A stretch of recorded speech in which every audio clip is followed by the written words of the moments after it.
اللہ تعالیٰ علیہ وآلہ وسلم کا فرمان عظمت علی شان ہے، ان اول الناس بی یوم القیامہ اکثرہم علیہ صلاۃ، قیامت کے دن میرے سب سے زیادہ قریب ترین وہ ہوں گے جو مجھ پر کثرت سے درود پڑھتے ہوں۔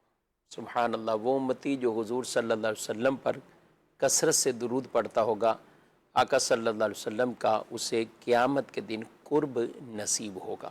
اللہ پاک مجھے آپ کو عمل کرنے کی توفیق عطا فرمائے۔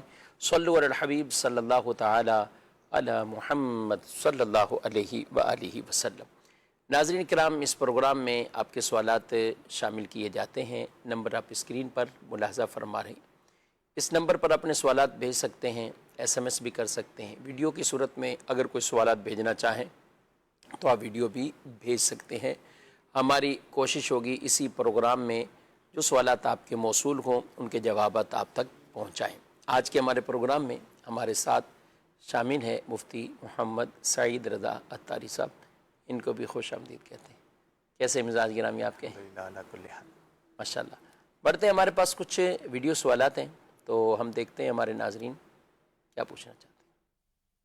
میرا نام فیصل نعیم ہے۔ میرا مفتی صاحب سے سوال یہ ہے کہ اگر کسی شخص نے بغیر احرام کے میقات تجاوز کر لیا ہے تو کیا اس شخص پر دم لازم ہے؟ جی، بغیر احرام کے میقات تجاوز کیا، اچھا انہوں نے پوچھا اتنا ہی ہے کہ میقات تجاوز کیا، جانا کہاں ہے؟ اچھا، اوورآل عموماً سوال تو مکہ مکرمہ سے متعلق ہی ہوتا ہے، لیکن بہرحال وہ بھی جو تفصیل ہے کیا فرماتے ہیں؟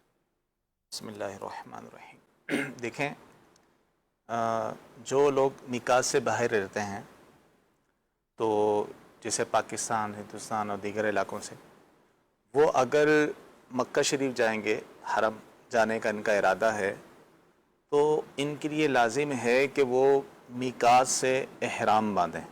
صحیح۔ اور یہ میقات وہ جگہ ہوتی ہیں، یہ ہر طرف سے، جو شام سے آ رہا ہے، یمن سے آ رہا ہے، مختلف علاقے سے، ریاض سے آ رہا ہے، ہر ایک کی میقات یعنی وہ جگہیں جہاں سے احرام باندھنا لازم ہوتا ہے وہ احادیث میں بیان کر دی گئی۔ تو لہذا جو میقات سے باہر سے رہتا ہے، اس کو اس کو آفاقی کہا جاتا ہے، جو میقات سے باہر رہتے ہیں، وہ اگر کسی بھی ارادے سے مکے آئیں گے، حرم آئیں گے، تو ان پر لازم ہوگا کہ وہ میقات سے احرام باندھ کر ہی آئیں۔ ٹھیک۔ اگر وہ میقات سے احرام نہیں باندھیں گے، اس صورت میں وہ گناہ گار ہوں گے۔ اگر وہ میقات سے، جیسے انہوں نے کہا تجاوز کر دیا، مراد یہ ہے کہ میقات سے گزر گئے اور انہوں نے احرام نہیں مانا۔ اور جیسے پاکستان جا رہا ہے تو اب وہ جدہ اتر چکا ہے۔ جدہ جب جا رہا ہے تو یہ میقات سے ہوتے ہوئے جائے گا، جی ہاں، یعنی میقات تجاوز کر کے جائے گا۔ اب جدہ وہ اتر گیا تو اب بھی اس پر یہ لازم ہے کہ وہ میقات جائے، میقات جا کر احرام باندھے، نیت کرے، تلبیہ کہے، اور پھر جا کر حرم جا کر عمرے کی ادائیگی کرے۔ اگر وہ اس طرح نہیں کرتا، وہیں سے احرام باندھ لیتا ہے یا مسجد عائشہ وغیرہ سے احرام باندھ لیتا ہے اور عمرہ کر لیتا ہے، عمرہ تو ادا ہو جائے گا لیکن وہ گناہ گار ہوگا، اور اس پر جو میقات سے بغیر احرام گزرنے کی وجہ سے دم لازم ہوا تھا وہ اس پر دینا لازم ہوگا، یعنی ایک دم لازم ہو جائے۔ ایک دم لازم ہوگا۔ اب اس میں یہ ضروری نہیں ہے کہ جس میقات سے تجاوز کیا ہے اسی میقات دوبارہ جائے، صحیح بلکہ قریبی کسی بھی میقات میں جا سکتا ہے۔ صحیح، اور یعنی ویسے وہاں بائی روڈ بھی جو میقات پہ، اب جیسے بعض یہی اشکالات یا ان کو ہوتا ہے کہ پاکستان سے جدہ پہنچ گیا تو اس کا مطلب دوبارہ کیا پاکستان میں آئے یا دیگر ممالک کے اندر آئے؟ تو اس میں قریبی میقات، اب جیسا کہ مکے سے جو قریبی میقات پڑتی ہے وہ طائف کی میقات پڑتی ہے، صحیح تو وہ طائف چلا جائے، صحیح طائف جا کر احرام کی نیت کر کے تلبیہ کہہ کے دوبارہ آ جائے، عمرے کی ادائیگی کر لے، تو اب اس پر دم لازم نہیں ہوگا۔ یعنی میقات دوبارہ جا کر احرام باندھنے کی وجہ سے اس پر جو دم، پہلے جو دم لازم ہوا تھا وہ اب ساقط ہو جائے گا۔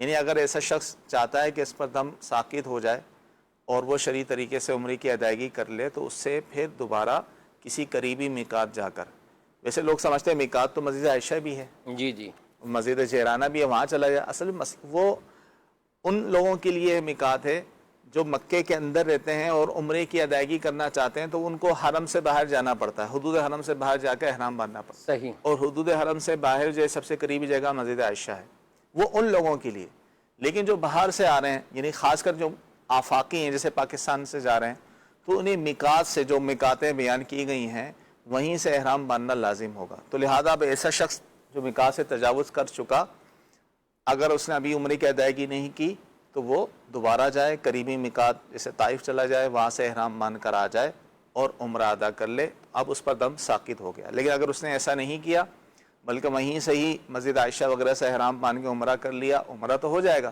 لیکن اس پر جو دم لازم ہوا تو اب وہ دینا لازم ہوگا. دم سے مراد وہ بکرا بکری حدود حرم میں ہی ذبح کرنا اس پر لازم ہوگا. ٹھیک ہے. زیادہ بہتر یعنی دم زیادہ بہتر یہی کہ میقات پہ چلا جائے. جی اگر اس نے ابھی عمرے کی ادائیگی نہیں کی ہے اور تو وہ دوبارہ چلا جائے میقات جا کر ادائیگی کر لے کیونکہ واجب اس پر ہے اب بھی کہ دوبارہ جائے.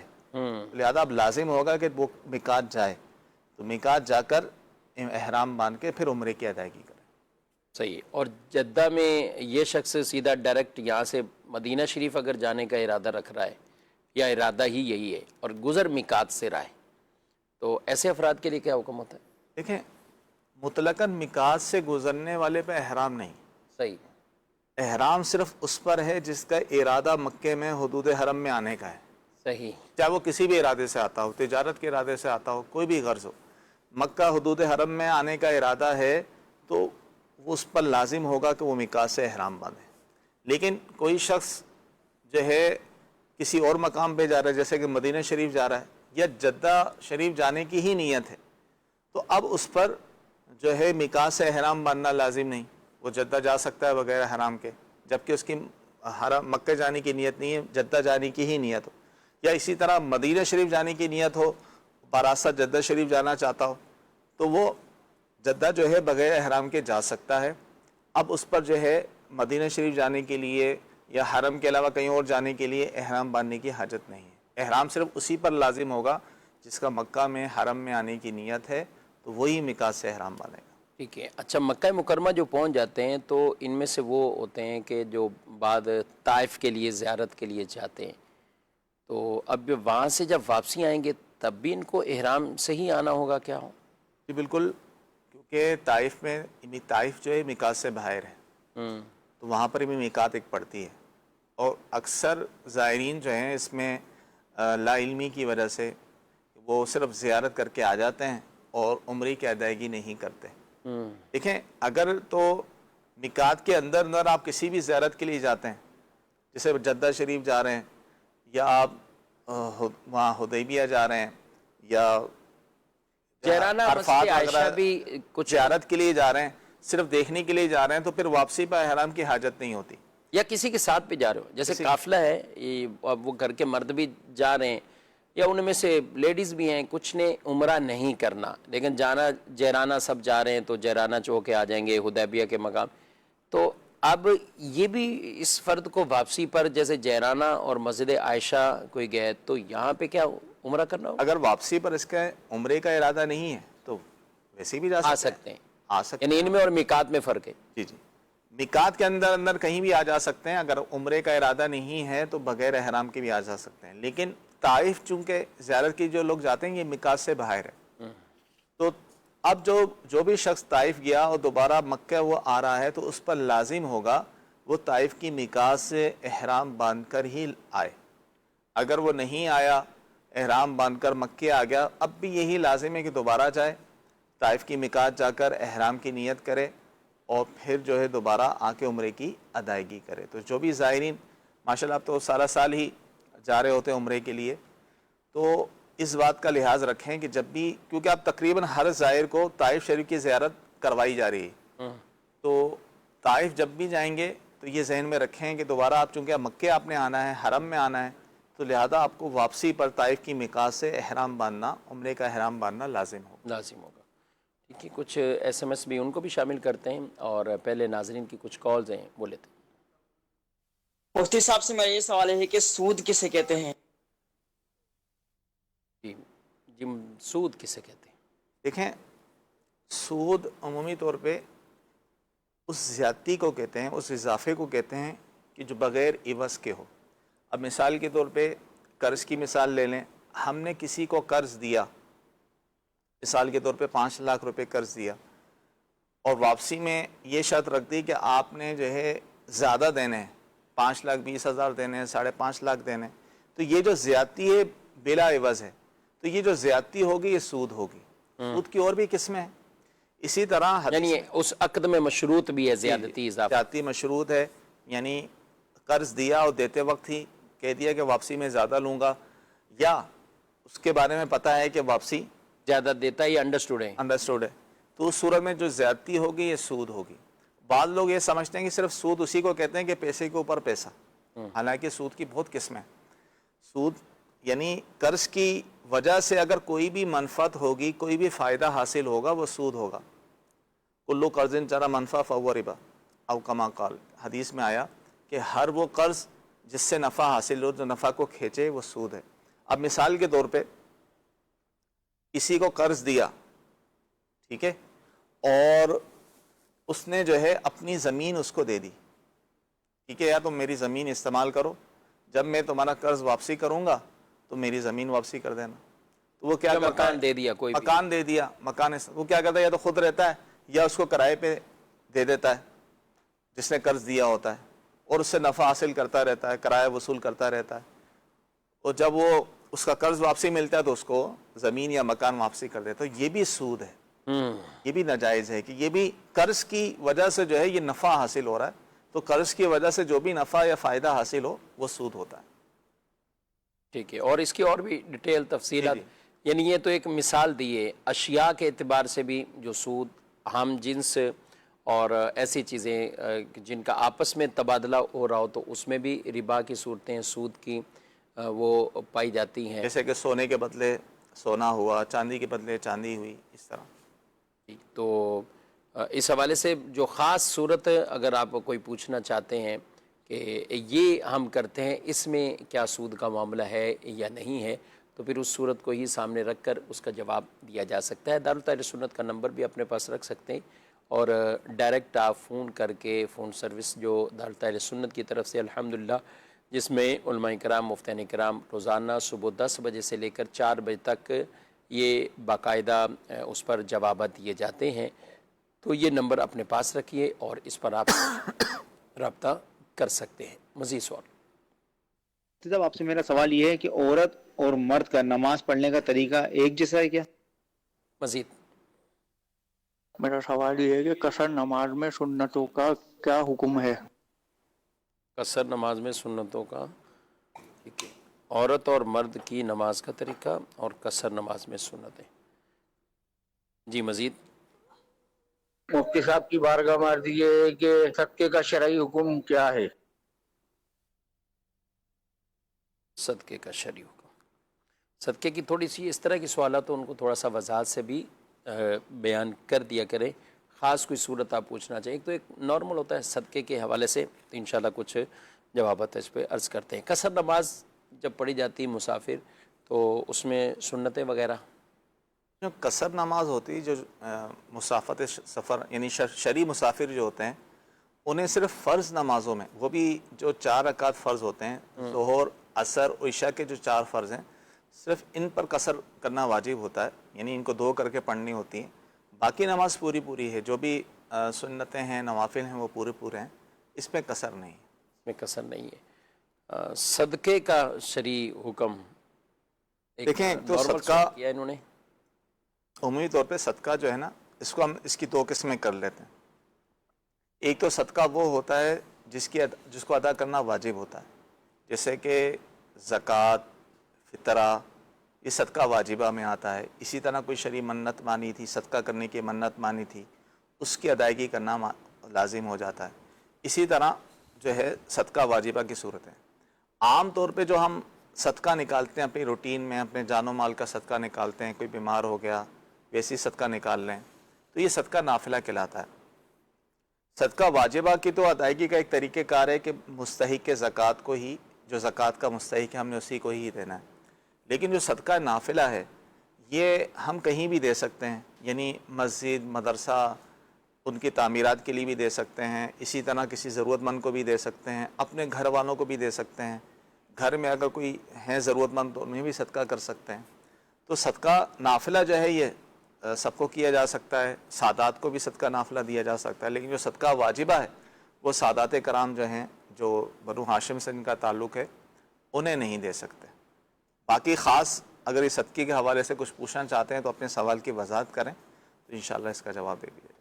اور ویسے بھی صدقات کرتے رہنا چاہیے، اور نفلی طور پر بھی صدقہ نکالتے رہنا چاہیے، بلکہ روز مرہ اپنی عادت میں یہ بھی شامل کریں کہ ہم کچھ نہ کچھ صدقہ نکالیں۔ کئی اپنے گھروں میں باکس رکھ کر اور مدنی عطیات باکس، اس میں اپنے صدقات وہ ڈالتے رہتے ہیں، پھر وقت مناسب پر دعوت اسلامی کو وہ ڈونیشن سیل پر یا کہیں بھی جمع کروا کر آپ اپنی وہ رسید بھی حاصل کریں، تو یہ عمل ہمیں کرتے رہنا چاہیے۔ ویسے بھی الحمدللہ ان دنوں میں بطور خاص ٹیلی تھون کہ دعوت اسلامی کی طرف سے ایک چندہ مہم، عطیات مہم، کہ لوگوں سے فنڈ باقاعدہ وہ لیے جاتے ہیں، اور پھر دعوت اسلامی اپنے اخراجات جو جتنے یہ شعبہ جات چل رہے ہیں الحمدللہ اس کے اندر وہ پیسہ خرچ کیا جاتا ہے۔ اس کے لیے آپ صدقہ واجبہ بھی جمع کروا سکتے ہیں، صدقات نافلہ یہ بھی آپ دے سکتے ہیں۔ کوشش کیجئے اگر ابھی تک آپ نے نہیں اپنے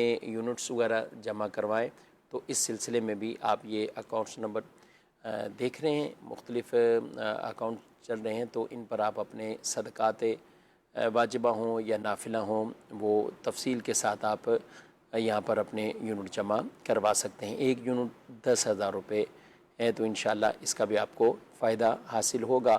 ویسے بھی نبی پاک صلی اللہ علیہ وسلم کی حدیث پاک ہے کہ اپنے مریضوں کا علاج صدقہ کر کے بھی کرو، یعنی ایک طریقہ یہ بھی ہے۔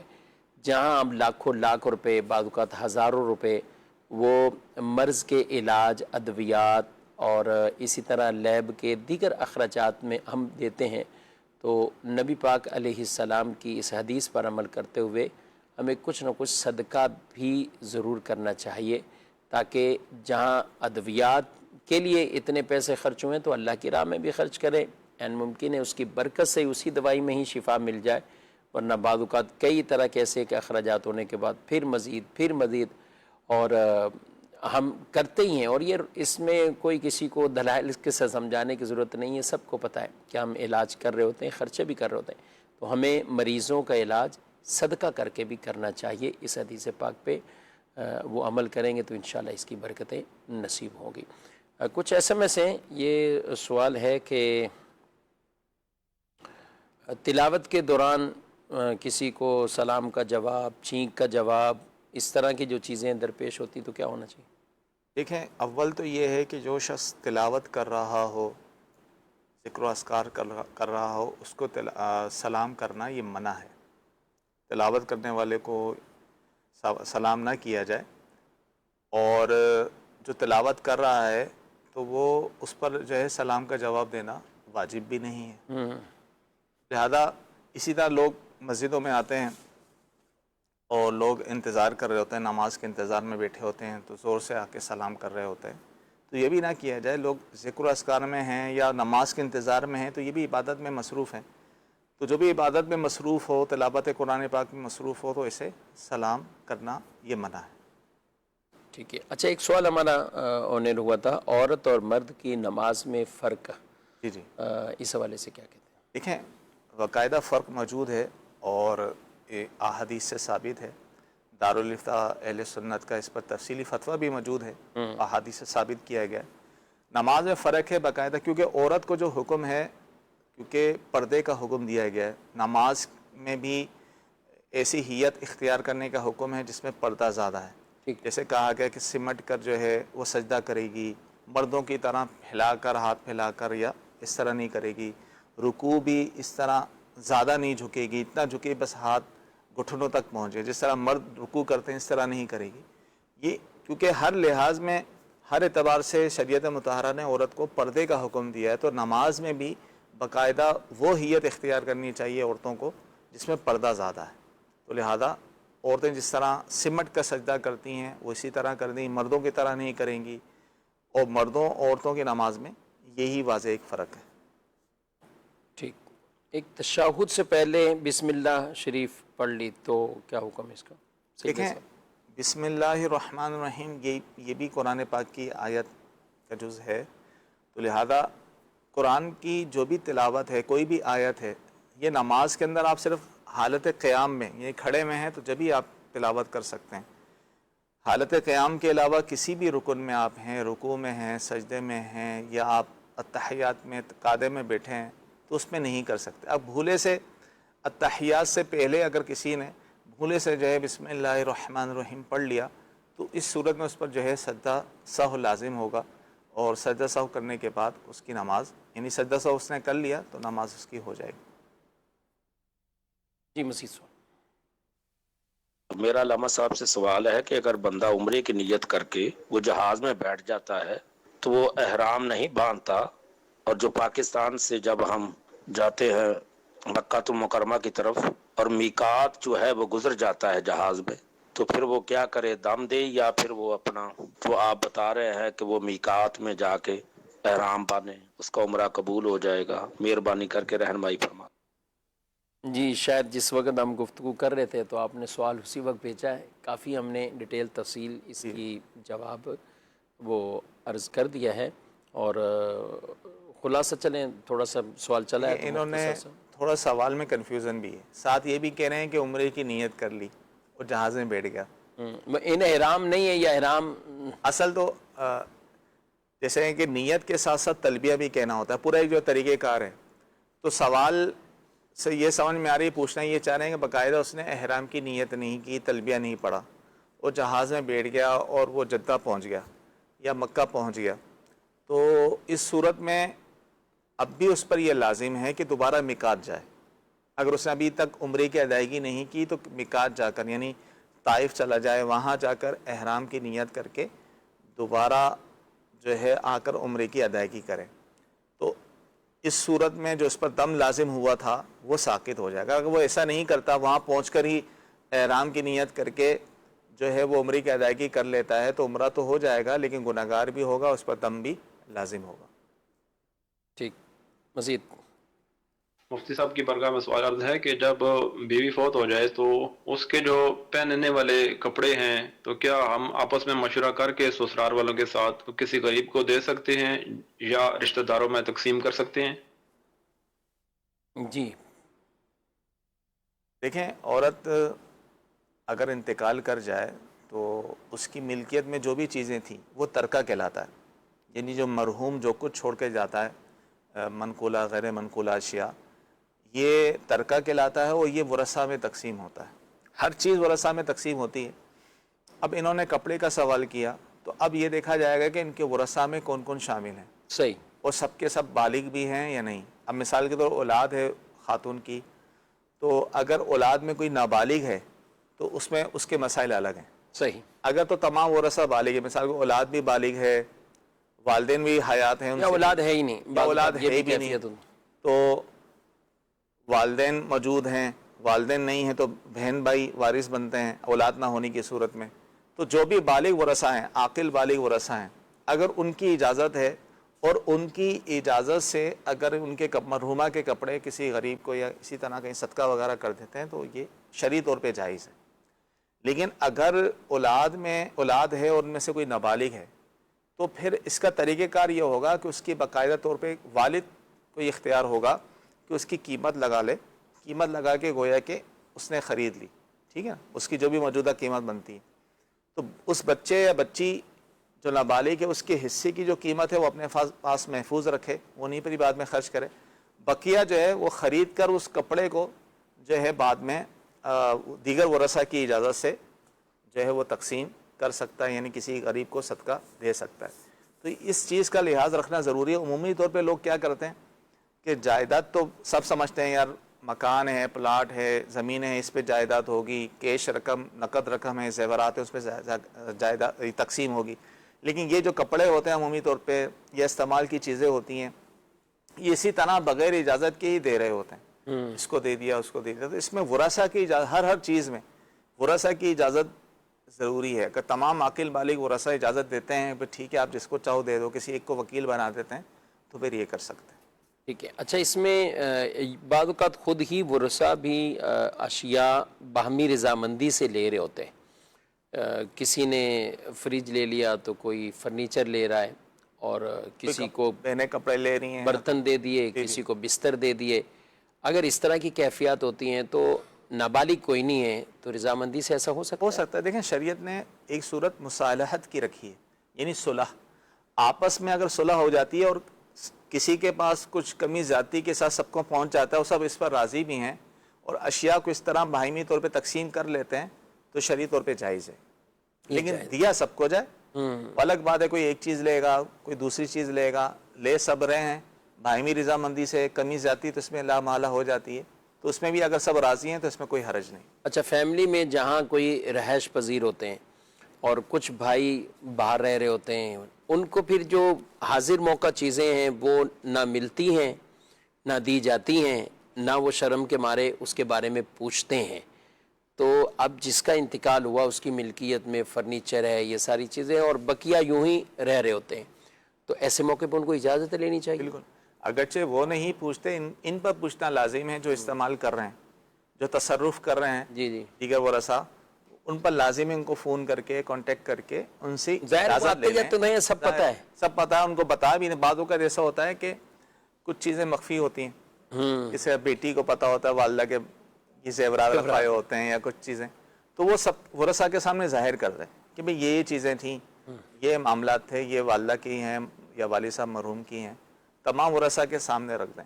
پھر اگر تمام ورثاء اجازت دے دیتے ہیں ٹھیک ہے تم استعمال کر لو یا فلانا کو دے دو یا صدقہ و خیرات کر دو، تو باہمی رضامندی سے گنجائش موجود ہے۔ اس کے لیے بھی چاہیے یہی کہ اپنی سمجھ سے نہیں کرنا چاہیے، بلکہ ڈائریکٹ آپ دارالتاء سنت میں رابطہ کر لیں، اپنے قریبی کسی بھی دارالتاء میں چلے جائیں، کسی بھی آپ اہل سنت کے مفتی صاحب سے باقاعدہ رہنمائی لیں کہ جو باقاعدہ ایک فتویٰ نویسی اور تحریری طور پر اس طرح کے کام میں مصروف عمل ہیں تو جانا چاہیے۔ اور آپ کے شہر میں اگر دارالتاء سنت موجود ہے، الحمدللہ اس وقت ملک پاکستان میں 17 دارالافتاء اہل سنت باقاعدہ فعال ہیں اور مصروف عمل ہیں، اور روزانہ یہ آن ہوتے ہیں، اوپن ہوتے ہیں، اور آپ جا کر اپنے مسائل ڈسکس کر سکتے ہیں۔ بعض اوقات لوگ پوچھ رہے ہوتے ہیں، مسئلے ہیں لیکن جانے کا وقت نہیں ہے، یا گھبرا رہے ہوتے ہیں کہ جائیں گے تو پتہ نہیں کیا ہوگا، تو آپ آئیے، انشاءاللہ آپ کو بڑے ایک اچھے ماحول میں دارالتاء سنت یہ سروس فراہم بھی کرے گا، اور آپ کے جو دینی اس طرح کے شرعی مسائل ہیں، آپ کی الجھنیں ہیں، تو انشاءاللہ جو ان کا شرعی حل ہے وہ آپ کو بتا دیا جائے گا۔ آپ یہ ایڈریس دارالتاء سنت کی مختلف جو برانچز ہیں ان کے حوالے سے آپ یہ اسکرین پر دیکھ رہے ہیں۔ الحمدللہ کراچی شہر میں 6 دارالافتاء اہل سنت موجود ہیں، حیدرآباد میں بھی، پھر ملتان شریف، لاہور میں 3 دارالافتاء اہل سنت ہیں، فیصل آباد، سرگودا، گجرانوالہ گجرات، راول پنڈی، اکاڑا، یہ وہ شہر ہیں، اور انشاءاللہ ان قریب سندھ کے شہر نواب شاہ کی طرف بھی انشاءاللہ نواب شاہ میں دارالتاء سنت کی ایک برانچ باقاعدہ کھلے گی۔ کراچی کے اندر بھی ایک دارالتاء سنت کا مزید اضافہ ہونے جا رہا ہے۔ اللہ پاک نظر بد سے محفوظ رکھے اور دعوت اسلامی کے اس پیارے شعبے کو اور ترقیاں عطا فرمائے۔ ناظرین کرام، یہ جو آپ اتنا دیکھ رہے ہیں الحمدللہ، آپ میں کہتا ہوں کہ جو خرچ کرتے ہیں، سعید صاحب جو دعوت اسلامی کے ساتھ تعاون کرتے ہیں، کبھی جامعات کو دیکھتے ہیں، کبھی مدنی چینل کو دیکھیں، سوشل میڈیا ہے، دیگر اور ایسے ڈپارٹس ہیں جہاں کام ہو رہے ہیں، یعنی تبلیغی کام بھی ہیں، اس کے ساتھ ساتھ یہ ایک تعمیری کام بھی ہیں، اور مخلوق خدا کی خدمت کے حوالے سے بات کریں تو وہ بھی ہیں، اور آپ ماشاءاللہ مالیات میں ہی ہوتے ہیں، تو کیا فرماتے ہیں اس حوالے سے؟ الحمدللہ دعوت اسلامی کی جتنے بھی شعبہ جات ہیں عمومی طور پر دینی شعبہ جات ہیں، اور دعوت اسلامی کھلی کتاب کی طرح ہے، اور ہم تو دعوت دیتے ہیں کہ آئیں ہمارے مراکز میں، آپ لوگ تشریف لائیں اور ہمارے مختلف شعبہ جات کا وزٹ کریں۔ یقین مانیں جب وہ آ کر دیکھتے ہیں تو میں نے ان کے تاثرات اس کے بعد دیکھیں، ویسے ہم تعارف کرواتے رہتے ہیں لیکن جب آ کے مشاہدہ ہوتا ہے تو پھر واقعی ان کو بولتے ہیں کہ واقعی کیا کام ہو رہا ہے۔ الحمدللہ تو دعوت اسلامی کے ایک مختلف شعبہ جات ہیں، مختلف جیسے آپ نے کہا کہ بھئی مساجد بھی ہیں، مدارس بھی ہیں، جامعات بھی ہیں، دیگر شعبہ جات بھی ہیں۔ الحمدللہ آپ حضرات کا دیا ہوا جو چندہ ہوتا ہے یہ مختلف دینی شعبہ جات میں تمام شعبہ جات میں ہی خرچ ہو رہا ہوتا ہے، اور ظاہر تمام جو ذرائع ہیں ثواب کے ہیں، تو انشاءاللہ دینے والوں کو اس کا بہترین اللہ تعالیٰ اجر عطا فرمائے گا۔ ٹھیک ہے، داؤد صاحب کو زکوٰۃ کے ذریعے سے بھی یہ ٹیلی تھون میں حصہ ملا سکتے ہیں اس میں؟ جی بالکل ملا سکتے ہیں، بلا جھجک ملا سکتے ہیں۔ الحمدللہ باقاعدہ طور پر زکوٰۃ کی ادائیگی کا ایک اہتمام ہے۔ ہمارا ایک فائنانس شریعہ ڈپارٹمنٹ ہے، وہ خاص کر لوگوں کی جو زکوٰۃیں ہیں جو دعوت اسلامی کو لوگ دیتے ہیں، وہ شرعی پروسیس کے ذریعے سے اس زکوٰۃ کی ادائیگی کروا رہے ہوتے ہیں، نگرانی میں مفتی صاحب کی نگرانی میں کروا رہے ہوتے ہیں، تاکہ لوگ ظاہر دعوت اسلامی پر اعتماد کر کے دعوت اسلامی کو اپنا وکیل بناتے ہیں اپنی زکوٰۃ کی ادائیگی کا۔ الحمدللہ باقاعدہ وہ ڈپارٹمنٹ جو ہے وہ شرعی طریقے سے جو اس کی تفتیش کر کے باقاعدہ طور پہ زکوٰۃ کا پروسیس کرتا ہے ماشاءاللہ۔ اور ان کے جہاں جہاں باقاعدہ ایسا نہیں ہے کہ پورا فنڈ آ جائے اور جیسے جس کی مرضی کسی شعبے میں خرچ کرے، بلکہ ہر ایک کے جو احکامات ہیں اس کے مطابق ہی وہ خرچ ہوتا ہے، اور اس کا باقاعدہ آڈٹ سسٹم ہے۔ بالکل ہے، اور فنڈ ایلوکیشن باقاعدہ ہے۔ شعبہ جات ہیں تو شعبہ جات میں کہاں کہاں کون سا فنڈ خرچ ہو سکتا ہے، زکوٰۃ کا فنڈ ظاہر ہے ہر شعبہ جات میں خرچ نہیں ہو سکتا، مختلف یعنی اس اس کی رہنمائیاں دی ہوئی ہیں کہ ان شعبہ جات میں آپ کریں گے، ان شعبہ جات میں آپ نفلیتی عادی کریں، آل پرپز والے کریں گے، تو الحمدللہ باقاعدہ طریقہ کار کے ساتھ ہی کرتے ہیں۔ تو اسی طرح آپ کسی بھی ادارے میں دیں تو اس میں یہ ضرور دیکھا کریں کہ باقاعدہ طور پر کسی عالم صاحب مفتی صاحب کی نگرانی میں باقاعدہ اگر فنڈ تقسیم ہو رہے ہیں تو ٹھیک ہے۔ صاحب باری شریعت نے بھی یہی فرمایا کہ آپ دیتے ہیں تو آپ بتا کر دیا کریں، تاکہ وہ جو محتمم ہیں منتظم ہیں وہ اس کو اسی طریقے سے وہ کر لیا کریں۔ تو آپ کیش کے ذریعے سے دے رہے ہیں یا دعوت اسلامی کے اکاؤنٹ میں، جیسے کہ ابھی اکاؤنٹ نمبر چلے تو آپ جو ہے بھیج رہے ہیں تو رابطہ بھی ضرور کیا کریں کہ آپ نے یہ بھیجا ہے، تاکہ آپ کو اس کی باقاعدہ طور پہ رسید بھی آپ کو بھیجی جا سکے، پورا ریکارڈ اس کا بنتا ہے۔ تو الحمدللہ شرعی پروسیس کے ساتھ ہی سارے معاملات ہوتے ہیں۔ عشر لوگ ادا کرتے ہیں، تو عشر جو بھی فصل ہے جو کچھ ہے وہ خود رکھ لیا، اس کی کیا اماؤنٹ جب سامی کو جمع کرا دیں، کیا ہوتا ہے اس میں؟ یا عشر میں وہ دانے گندم یا جو بھی فصل چل رہی ہے تو وہی ہی دینا ضروری ہے؟ ہمارے یہاں جو عمومی طور پہ دیتے ہیں دونوں صورتیں ہوتی ہیں، گندم کی صورت میں یا جو بھی فصل ہے اس صورت میں لوگ ہمیں دعوت اسلامی کو جو ہے عشر دے رہے ہوتے ہیں، زکوٰۃ دے رہے ہیں، یعنی فصلوں کی جو زکوٰۃ ہوتی ہے اسے عشر کہا جاتا ہے، تو وہ دے رہے ہوتے ہیں۔ بعض لوگ رقم کی صورت میں بھی دے رہے ہوتے ہیں۔ اب اس میں اختیار ہے کہ آپ چاہیں تو اس میں دے دیں، اگر رقم کی صورت میں دینا چاہیں تو پورا اس کا فصل کا، کیونکہ کل پیداوار میں جو ہے وہ زکوٰۃ ہوتی ہے، تو اس میں جتنی بھی پیداوار ہے اس کا عشر یا نصف عشر جو بھی بنتا ہے وہ آپ رقم کی صورت میں بھی شرعی طور پہ ادا کر سکتے ہیں۔ ماشاءاللہ۔ ناظرین کرام، آپ نے پروگرام ملاحظہ کیا، وقت اپنے اختتام کو ہے، آپ سے اجازت چاہتے ہیں، فی امان اللہ۔ ہادیو رہنما ہمارے ہو کبھی درپیش جو کوئی مسئلہ پوچھ لے، حاضر ہو ہم ان کی بارگاہ۔ ایک مرتبہ دوبارہ پھر ہم حاضر ہو گئے ہیں پروگرام لے کر، آئے کچھ سیکھیں۔ ہم سنیں گے کہ مہمان نوازی کے تعلق سے دین اسلام میں کیا بیان ہوا ہے۔ جو نماز قائم کرے اور زکوٰۃ ادا کرے، بیت اللہ کا حج کرے اور رمضان کے روزے رکھے اور مہمان کی مہمان نوازی کرے تو جنت میں داخل ہوگا۔ سنتیں اور آداب سیکھیں۔ بوقت ملاقات سلام و مصافحہ کرنا سنت صحابہ ہے۔ جب دو دوست آپس میں ملتے تو مصافحہ کرتے اور نبی صلی اللہ علیہ وسلم پر درود پاک پڑھتے تو ان دونوں کے جدا ہونے سے پہلے دونوں کے اگلے پچھلے گناہ بخش دیے جاتے ہیں۔ اچھا برا نیک عمل، آئے کچھ سیکھیں۔ دیکھیے پروگرام آئیں کچھ سیکھیں آج مدینہ منورہ میں رات 7:15 بجے اور پاکستان میں رات 9:15 بجے مدنی چینل پر۔ صلو علی الحبیب صلی اللہ تعالی علی محمد۔ مجھے اپنی اور ساری دنیا کے لوگوں کی اصلاح کی کوشش کرنی ہے انشاءاللہ۔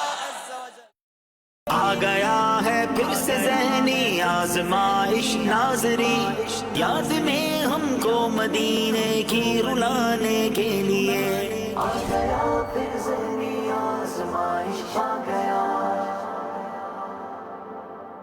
والدین میں جدائی ہو جاتی ہے تو ایسی صورت میں بچے ایک طرف ہو جاتے ہیں، کوئی ماں کی طرف ہو جاتا ہے، کوئی باپ کی طرف ہو جاتا ہے۔ بچوں کے اس حوالے سے والدین کے لیے اپنی سوچ کیا رکھنی چاہیے؟ ایک طرف ہو جانا اور باپ کو اکیلا ڈال دینا یا باپ کی سائیڈ ہو جانا یہ کم ہوتا ہے، ماں کی سائیڈ ہو جاتے ہیں گناہ کے کام میں۔ بلکہ ماں منع بھی کرے نا تمہارے باپ سے ملے تو دودھ معاف نہیں کروں گی، یہ سب ویسے ہی ٹکے والی دھمکیاں ہیں، یہ حکم شریعت کے خلاف کر رہی ہے کہ یہ اولاد کو باپ سے جدا کر رہی ہے اور یہ گناہ گار ہو رہی ہے۔ ماں ایسا کہہ کر کے اپنے باپ سے نہیں ملنا، یا باپ کہتا ہے کہ اب تمہاری ماں سے اب نہیں ملنا، یہ حرام، جہنم میں لے جانے والے کام۔ جو جس کا حق ہے اس کو ملے گا، جو رشتہ ہے اس کے صلہ رحمی اس کی واجب ہے، رشتہ توڑنا یہ حرام ہے، توڑوانا بھی حرام ہے۔ تو اس لیے یہ بچے جو ہیں یہ دونوں کے ہیں۔ باپ کو حاجت خدمت کی بات ہوتی ہے، بالکل خدمت واجب رہے گی، کرنی پڑے گی۔ نان نفقہ کہ اگر وہ محتاج ہیں رہنے کے یا کھانے پینے کے، اور یہ اولاد اس قابل ہے کہ اس کی خدمت کر سکے تو اس کو واجب ہوگا کہ اس کو دے اپنے والد صاحب کو، دکھ نہ پہنچائے، دل نہ دکھائے۔ اسی طرح ماں کے لیے ایمان ہے قال مصطفیٰ۔ اپنی تعریف کرنے کی مذمت اللہ پاک کے آخری نبی صلی اللہ علیہ وآلہ وصحبہ وسلم کا فرمان عالی شان ہے۔ جس نے کسی نیک عمل پر اپنی تعریف کی تو اس کا شکر ضائع ہوا اور عمل برباد ہو گیا۔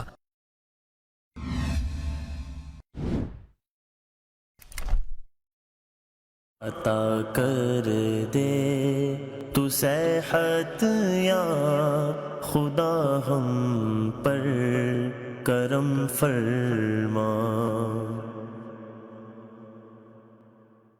الحمدللہ رب العالمین والصلاة والسلام علی خاتم النبیین، اما بعد فاعوذ باللہ من الشیطان الرجیم، بسم اللہ الرحمن الرحیم۔